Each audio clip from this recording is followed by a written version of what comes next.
country song. We'll all be flying higher than a jet airliner. And if you want a little bang in your yin yang, come along. Well, we flew through Cincinnati and we all got really happy. Grabbed a bowl of that Skyline chili along the way. Then we rolled on into Canton, scared the hell out of Marilyn Manson, and the party started happening. Hey, hey, hey. And in the middle of a Charleston night, we ran into Jessica White, and a little moonshine got us right plumb smack insane. And we're coming to your city, gonna play our guitars and sing you a country song. We'll all... Ladies and gentlemen, I'm proud to announce this is the first episode of the Big John Show, okay? And I've got a special guest with me today. It's going to be my special commentary guest on Tuesdays and Thursdays. We're going to be doing it live from Raising Cane's, and that's none other than Sports 601 guy, the sports guy, James Pugh. James, it's great to have you on the show today. I appreciate it, Big John. Excited to talk about some sports, politics, news, weird news, everything. You know, there's been a lot of different kind of politics, and there's been a lot of different kind of weird news and great sports going on, but we also have some great food today, and that's going to be here at Raising Cane's. James, what do you think about the food here at Raising Cane's? Well, I love it. Guess where I'm eating lunch today? Where's that? Raising Cane's. You got that right. You know, the sweet tea here is outstanding. You know, they make everything fresh. I saw them back down there stirring up the cane sauce, you know, the honey mustard, the lemonade. Everything's just oh so good here. You know, when we got Cooper, the new GM here at Raising Cane's, and he was like, you know, you guys can do the show twice here a week. So how about that? Sounds good to me. You know, so Raising Cane's twice a week. I mean, it can't get no better than that, you know what? Well, I'll probably eat here more than twice a week. But absolutely. Twice for sure. Twice for sure, no doubt. You know, maybe 3 or 4 times, you know. Oh, yeah. So, Cooper, come on up down and have a seat with us, buddy. You know, welcome to the show, you know, and thank you guys so much for having us on, you know, and you guys have been so gracious to host us. And it's always so good to come here on Tuesdays knowing that you're going to get some great Raising Cane's chicken.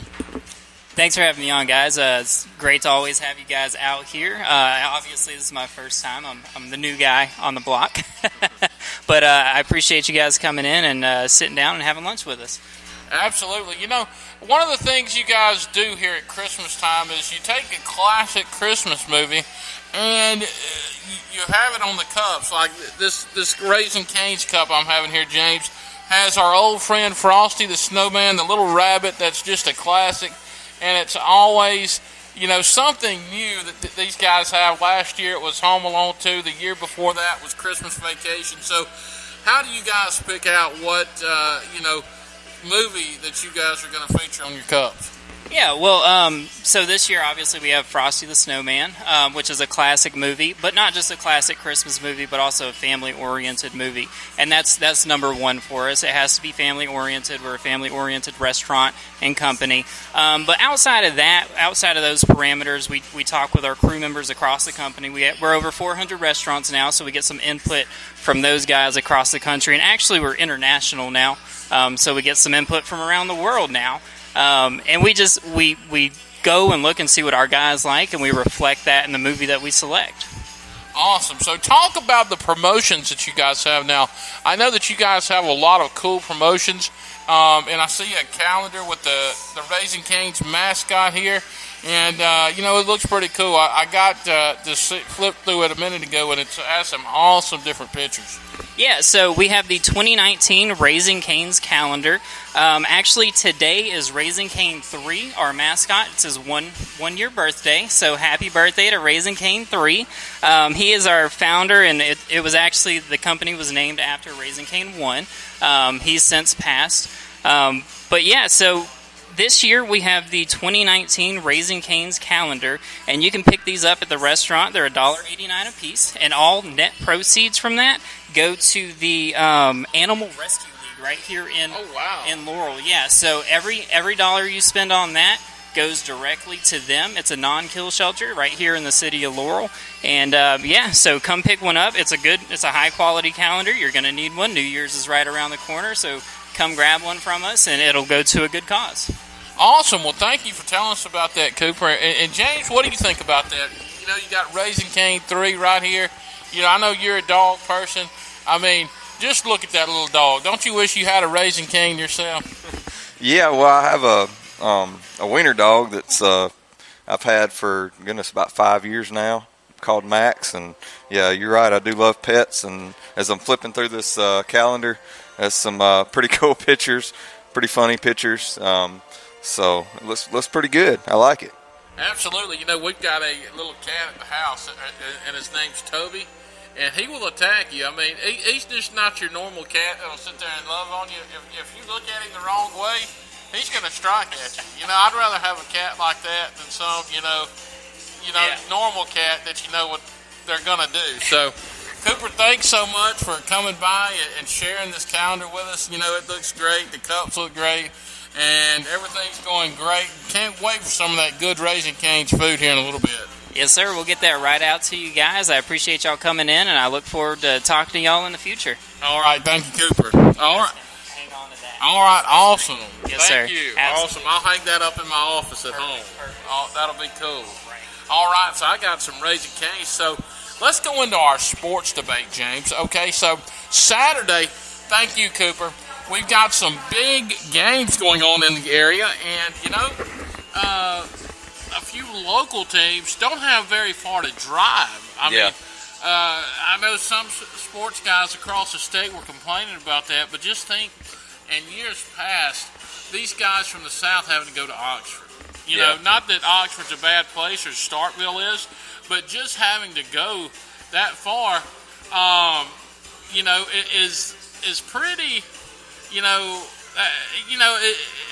it's actually farther. I know a few years ago, a team from the coast had to travel 5 hours to Oxford. Yeah, I mean, you think about this last, 4 years, they've been doing this rotation between Mississippi State and Ole Miss, and now Southern Miss is in the works here. It just kind of evens out, the traveling, because, like we said, in the last 4 years, you had teams like Picayune that had to travel hours and hours to get to their state championship game, and that's a lot on a team to have to travel that far, get off the bus, whether they were there the night before or whatever. It's still a big trip that they have to make, and then get ready for a state championship game when their opponent has only had to travel just a few miles. So now it kind of swaps down. You got some of the southern teams are having the opportunity to kind of play in their home turf, home area, home territory. So it kind of evens things out, and I kind of like that. Like I said, last 4 years, it's been pretty hard for the South teams to have to travel. Yeah, it really is, and it's also an easier way for some of these Southern colleges, like South Alabama, like Louisiana, like some of these other guys like LSU, to come and watch these teams, when they don't have to travel very far. Alabama's only a couple hours drive from Hattiesburg, 2 or 3 hour drive. So, not a bad drive. And so, why don't you give us a rundown of the games and the distances between the schools? Yeah, we've got, for the 6A game, South, you got Oak Grove. They will only have to travel 6 miles, about 16 minutes drive. Horn Lake, which will be traveling the further Savini North team, they will have to travel 4 hours and 23 minutes, and that's 282 miles. For the 5A game, you have West Jones from the south versus West Point from the north. West Jones will only have to travel 34 miles, which is about a 37-minute drive. West Point will have to travel 2 hours and 47 minutes, which is a 184-mile trip. On the 4A game, Poplarville from the south, 39-minute drive, 39 miles. Louisville, 2 hours and 33 minutes, 150-mile drive. Louisville will be in the north team. 3A, you got Seminary. Seminary right down the road, only 24-minute drive, 21 miles to go. Water Valley from the north, will have to travel 3 hours and 38 minutes, and that will be a 229-mile trip. The 2A game, you got Taylorsville, another team in our area representing the South. They will have to travel 50 minutes and a 45-mile drive. Scott Central, 1 hour and 41 minutes from the north. They'll have to travel 90 miles. In the 1A game, Nanawaya, which is from the south, they'll have a pretty good trip to make. But they will have to travel 2 hours and 18 minutes, a 139-mile drive. Simmons from the north, they will have to travel 3 hours and 2 minutes, a 180-mile drive. Well, I mean, just think about in years past where teams have had to travel from the south, like you said, so it really evens itself out. And, with the local games that are going on, you're going to have a bigger crowd, especially Saturday, when you have Taylorsville, who's going back to the state championship, and then you got West Jones, who's never been to the state championship, and I'm pretty sure that the Rock is going to be packed out Saturday night when West Jones and West Point play. Yeah, I mean, and think about the game before that. You have Taylorsville playing in the 2A state championship. So, Saturday is going to be a lot of people there at the Rock. It's going to be a great atmosphere. Hopefully, you'll have some of the Taylorsville fans will stay and cheer on West Jones, and hopefully some of the West Jones fans will get there early and cheer on Taylorsville. We've got a real busy day that day. We've got a basketball game at Southeastern. They're playing at 2 o'clock. So then football the rest of the day. So not to mention championship Saturday. Just a lot of good games going to be played and just a big sports time. So let's go into the games and let's talk about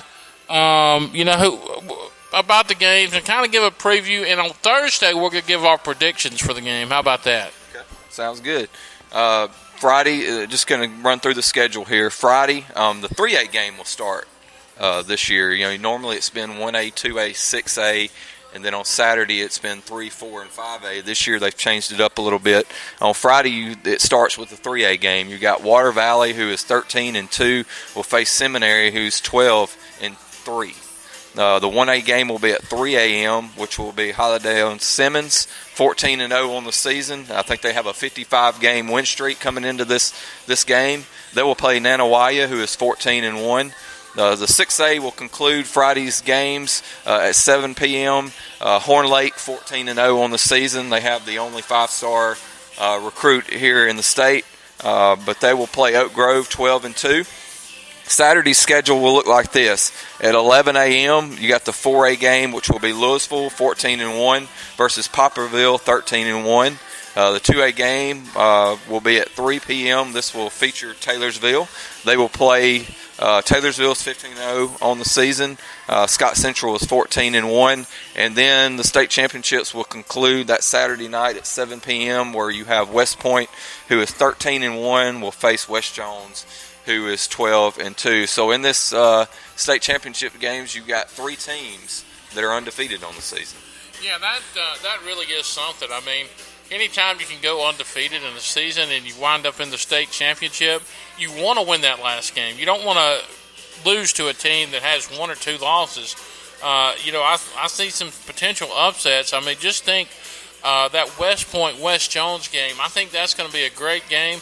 And I'm really excited for Coach Pearson. Coach Pearson has been under a lot of scrutiny in the past several years from fans, that haven't been to a game in years, because they haven't finished as some fans would expect. But now that he's going to the state championship and is taking West Jones for the first time in school history, you've got all these fans coming out the woodworks. Yeah, I talked to Coach Pearson last Friday after the game with Picayune, and he told me, in years past, it's always been about the next week. And he said this year he's just really enjoying the journey.